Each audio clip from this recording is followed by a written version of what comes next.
Nom, Beydoun. Prénom, Abdoul Hussein. Né le 15 avril 1961. Lieu de naissance, Bent Djebaïl, Liban. Nationalité, libanaise.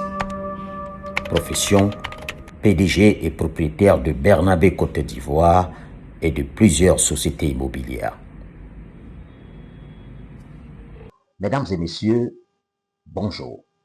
Ceci n'est que l'annonce d'une grosse investigation que je vais publier bientôt sur un homme d'affaires libanais qui vit en Côte d'Ivoire depuis plusieurs décennies.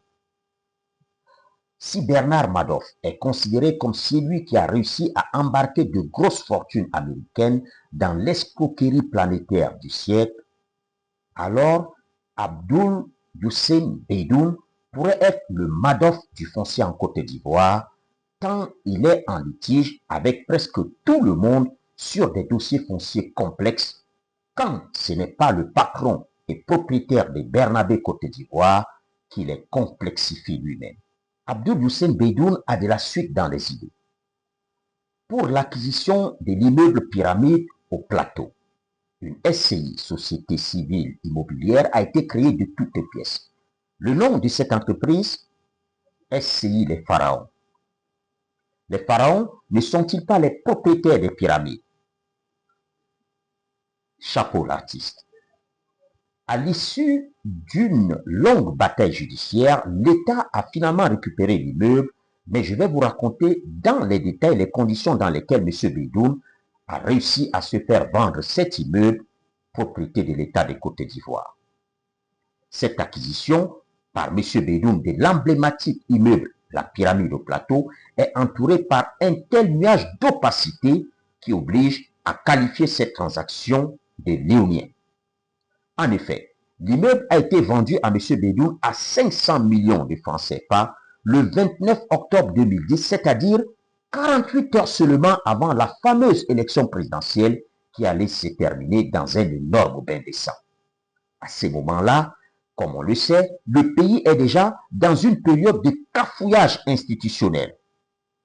Pire, sur les 500 millions de francs CFA auxquels le bien est supposé lui avoir été vendu, l'homme d'affaires libanais n'a versé que 86 millions, comme l'affirme le ministère de la Construction.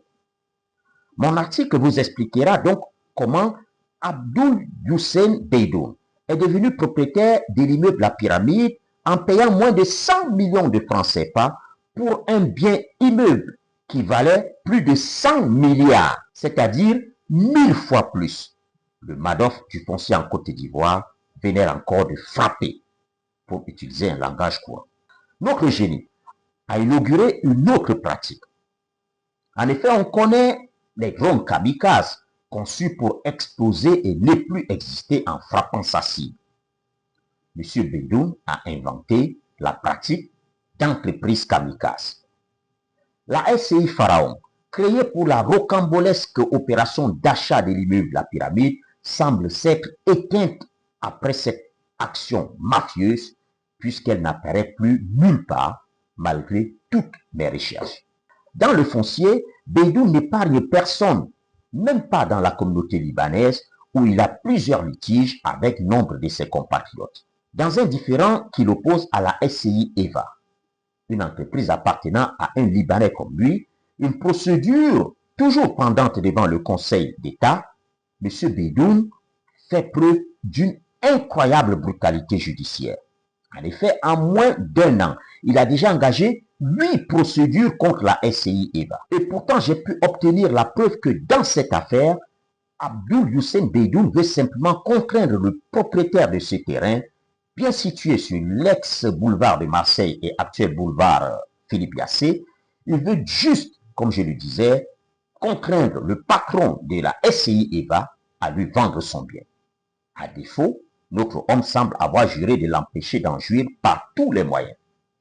Et pour cela, Abdoul Hussein Beydoun n'hésite pas à instrumentaliser le ministère de la Construction et d'autres administrations.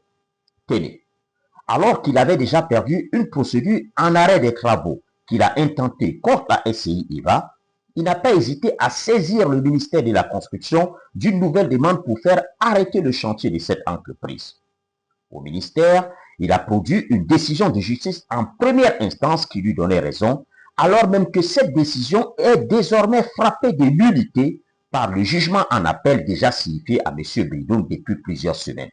Cela s'appelle du faux et usage de faux et on peut prendre jusqu'à 5 ans de prison ferme, comme l'indique le code pénal ivoirien. Alerté par toutes ces affaires foncières souvent bizarres dans lesquelles il est impliqué, j'ai poussé mes investigations plus loin et j'ai essayé de fouiller dans les autres affaires de ces businessmen partis presque de rien, aujourd'hui cités parmi les plus grosses fortunes en Côte d'Ivoire. J'ai par exemple découvert qu'au travers de curieux montages financiers, on se retrouve souvent dans des situations où Beidoun payerait des factures émises par Beidoun lui-même. En effet, dans un des rapports financiers que j'ai pu consulter, Bernabé paye au SCI Yoannes et au SCI Les Grands Espaces de l'Indénié près de 400 millions de francs CFA de bail par an. Précision, toutes ces 3 entreprises appartiennent à Beidoun. Alors, question, est-ce une façon de minorer les bénéfices de Bernabé Côte d'Ivoire en vue d'échapper aux impôts? Deuxième question, est-ce qu'on est là en face de possibles cas d'abus de biens sociaux qui est, comme on le sait, lourdement condamné par la justice ivoirienne? Ne ratez pas l'article que je vais publier dans quelques jours sur Abdel Hussein Beidoun, le natif de Ben Tejibel au Liban. Je précise pour terminer que j'ai demandé à poser quelques questions à M. Beidoun avant la publication de mon article. Voilà, mesdames et messieurs, l'alerte, le teaser que je voulais faire partager avec vous sur cette affaire, le portrait de M.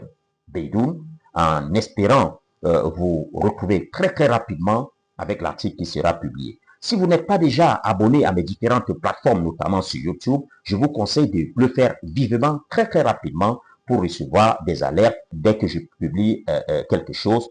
Et n'oubliez surtout pas de partager massivement cette vidéo si vous l'avez aimée.